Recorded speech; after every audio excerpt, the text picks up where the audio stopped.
So I just decided, instead of staying here, struggling, being here, let me go back home.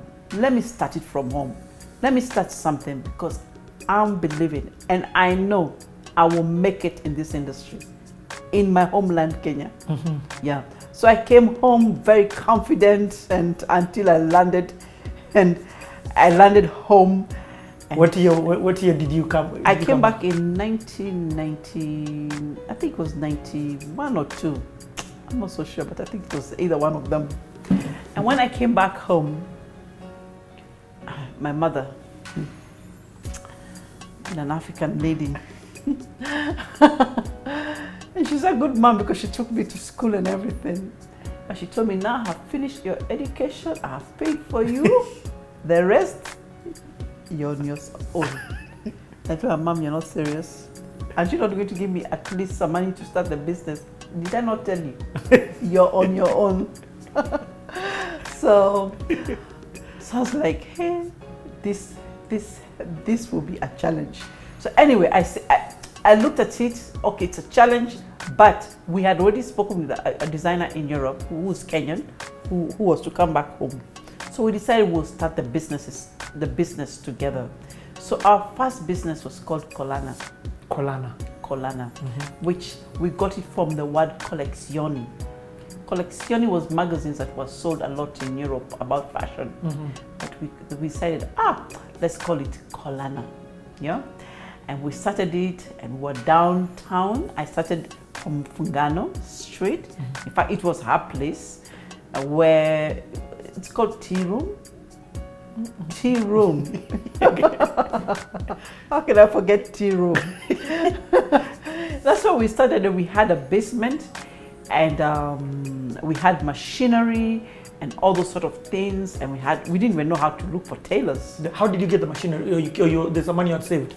No, what happened is that because we were partners and because this was her place, and her mom was so excited about her coming back and all that. So I remember her mom bought her machinery. Okay. So we came to a room that was already ready. So I was like, wow, this is kind of interesting, And so we went, now we're looking for tailors. So we're told we can get them in Karago. I'm like, now, how? So we went to Karago and we were told a certain store to go to. And we met our first tailor. He was called Thomas. So we brought him along. We told him we do patterns. The tailors here don't do patterns. So we told him we'll train him. So we started now making patterns, or I started creating like patterns which we made like pattern blocks so that we can store them. So whenever we need to do a size, we just take a block, do the patterns for the client, and then the furnace would cut. In fact, let me bring my lack of fashion right here. It's a good place to bring it in.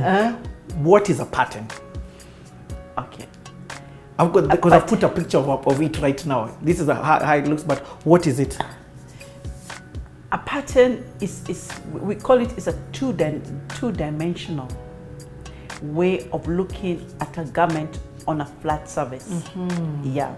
So what we do is that we make or we create a bodice, which is a human bodice, from a pattern.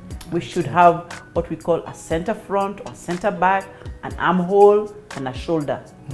And then we put the darts. The darts are there for shaping a garment. Then after that, this two-dimension thing, we cut all, it's on brown paper. So we cut the style. We manipulate darts to create the style that a client wants. And then from there, we take it and now put it on fabric. Then we cut it, we use the pattern and cut it on fabric. After which, you make the garment, you construct the garment, and then it becomes a 3-dimension.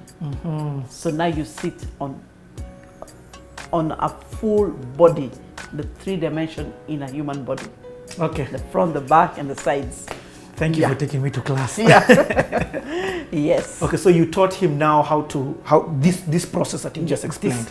Now we had to teach it Stitching, they could stitch. But they didn't know what patterns were? They didn't know what. So most of our tailors were, they do freehand cutting. So with that freehand cutting, we sort of miss marks, you know, because not everybody has the same figure. Yeah, so we had to introduce this to our tailors. Yeah. Okay, so you guys now kick off this business. How are you getting clients? Or again, we're still in the word of mouth era. It's 91, 92. It's still word of mouth. And because my sisters, one of my sisters worked in the bank, I'll make my sister something, she'll tell somebody something, and that way, and that's how we grew. Yeah. And then competitions started coming in our nation. At that time, there used to be a competition called Smirnoff. Smirnoff Fashion Awards. And I told myself, for sure, people may not know me, but they will know me through this thing. So I was very, very determined. At that time I was with Carol, my partner, and she was very good in illustration. So we went to the marketplace and we said, we're going to make a garment which is almost avant-garde.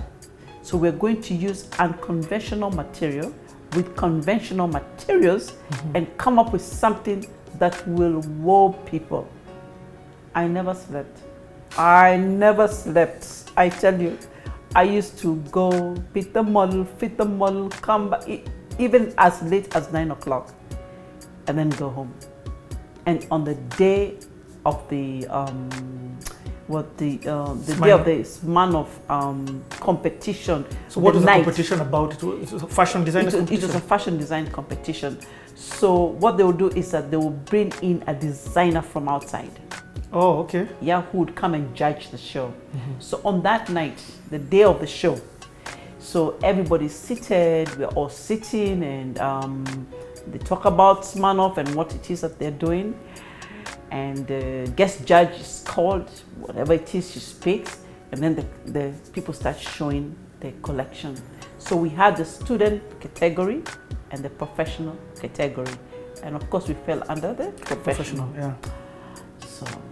So people do the show. It's just one outfit each, that kind of thing. I'm seated then. And how many people are you this time? I think probably the students were about maybe 10. And probably the professional 15 or 20. I can't really remember the numbers, but I think we're around that. We're not that many. Okay. And as I was just sitting there, I couldn't even eat.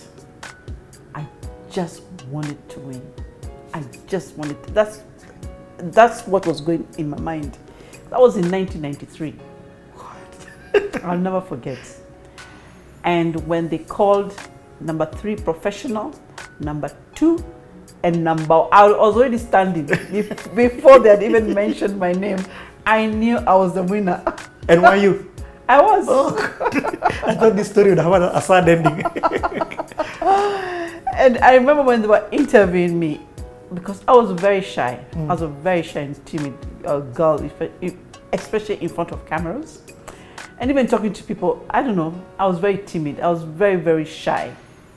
And that day, they put me in front of the camera. Something that I dreaded. Did you win it as you or as Kolana? As Sally Karago. Oh, so you did, okay. Because we were in Kolana with Caro, but she didn't come that night. So obviously they couldn't now call her name out, and she's not there. Yeah, I get. So they only called me out. Anyway. So they put me in front of this camera. Now that's when I was wishing Caro was there. It's like, Caro probably would have done a better job than me, you know? So they asked me, so how do you feel, Sally? And then instead of saying that I had butterflies in my stomach, I actually said bubbles. that was crazy. That's how nervous you are. That's how nervous I was. And I said, I actually don't want to do this again, you know? Standing in front of cameras and people interviewing me, you know?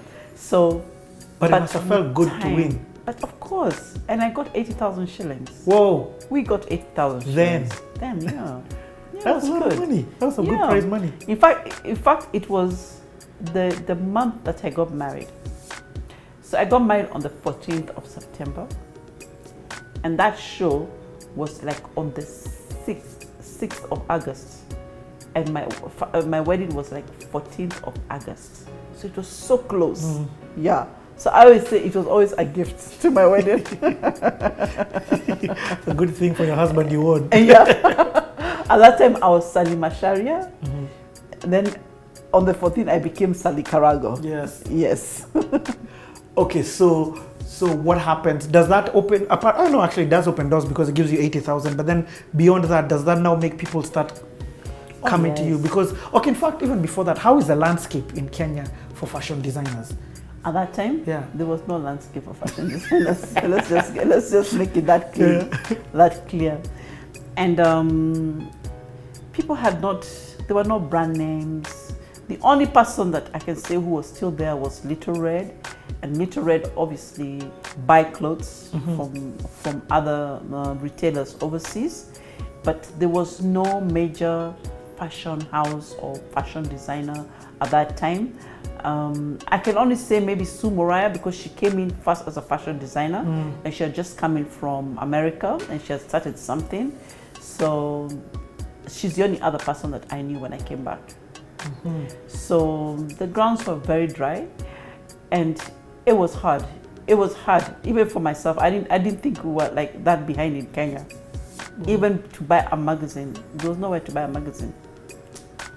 And remember, we did still have internet, eh? Yes. Yeah. This is 93 you're talking about. Yeah. Okay, so you win this competition and you go back into, you continue doing what you did. I still continue doing what I'm doing. And then come 1990, I think it was 95, we have now the Face of Africa comes into town. Mnet. Mnet, Face of Africa.